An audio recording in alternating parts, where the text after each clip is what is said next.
Et bonjour à tous. Avant de lancer cette vidéo, c'est officiel, Pluribus est désormais la série la plus visionnée sur Apple TV, elle dépasse donc Severance. C'est Screen Time qui en a parlé dans un tweet, c'est donc officiel. Et on peut partir maintenant sur la vidéo. J'ai été forcé de m'éloigner suite à une maladie qui m'a littéralement couché pendant plus d'une semaine, mais il est temps de revenir aux affaires.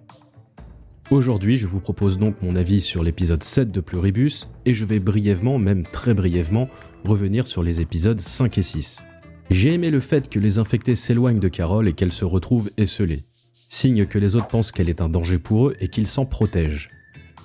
Ils lui apportent de l'aide, si besoin, mais sans rentrer directement en contact avec. Vous aurez évidemment noté le caméo de Patrick Fabian qui a prêté sa voix pour le répondeur, qu'on entend un peu trop souvent à mon goût, mais c'est nécessaire à l'histoire.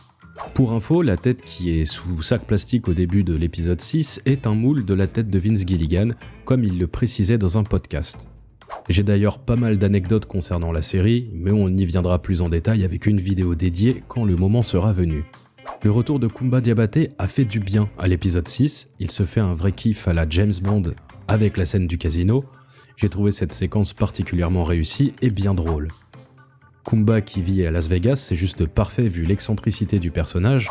Bref, je trouve que le traitement de ce fou furieux est excellent. Quant à Carol qui découvre que les autres s'alimentent avec des restes humains, peu importe la forme qu'ils prennent, ça reste assez glauque. Je trouve quand même que l'horreur de la situation a été quelque peu désamorcée par le ton humoristique employé par la série, mais après tout, ça fait partie du show et ça ne me dérange pas outre mesure. Carol découvre que Kumba Diabaté est déjà au courant concernant la consommation de protéines humaines et elle se retrouve encore une fois seule dans son combat. En tout cas pour le moment, puisqu'on devine qu'elle trouvera enfin un soutien en la personne de Manousos, le fameux Paraguayen. On apprend aussi lors de l'épisode 6 que les autres ont trouvé le moyen d'infecter Kumba Diabaté, mais que celui-ci a refusé. Donc, a priori, même si les autres cherchent une solution pour contourner l'immunité de certains, ils ne peuvent pas les forcer à devenir comme eux.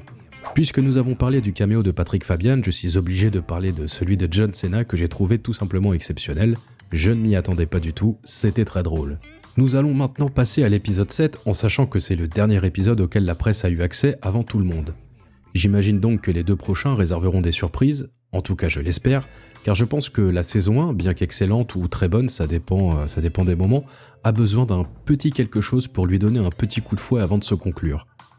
J'imagine que la saison se terminera sur un cliffhanger afin de nous mettre à feu doux dans l'attente de la saison 2, mais je souhaite un retournement de situation, un petit quelque chose qui me fasse bondir de mon canapé lors du visionnage des 2 derniers épisodes.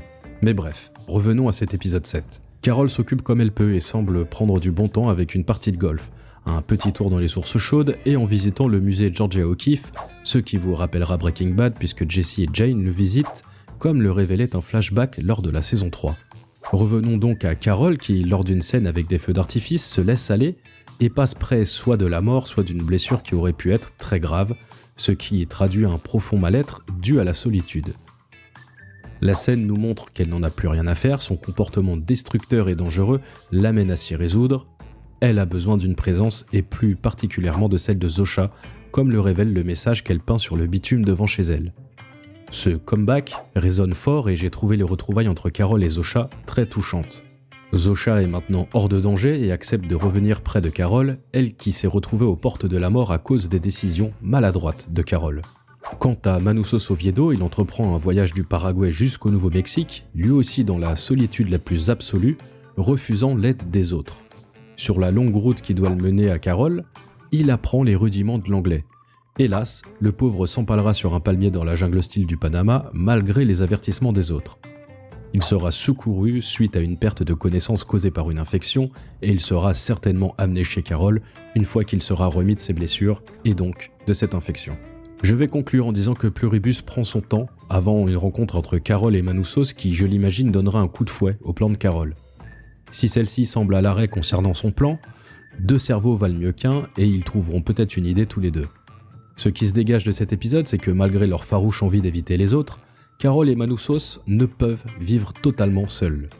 Il y aura forcément un moment où ils auront besoin d'eux et l'épisode le prouve à plusieurs moments. Carol continue malgré elle de faire appel à leur service, que ce soit pour la bouteille de jus ou encore pour son repas au restaurant. Quant à Manousos, sans l'aide des autres, il serait mort dans la jungle. L'épisode nous raconte donc que malgré leurs envies de se couper des infectés, ils sont essentiels à leur survie. C'est tout ce que je pouvais vous dire dans cette vidéo sur cet épisode 7. On se dit à la semaine prochaine pour l'épisode 8 que j'attends beaucoup puisqu'il impulsera une nouvelle dynamique. En tout cas, c'est ce que je crois et c'est aussi ce que j'espère pour ne rien vous cacher. D'ici là, rejoignez-nous en vous abonnant, prenez soin de vous, soyez heureux, ciao.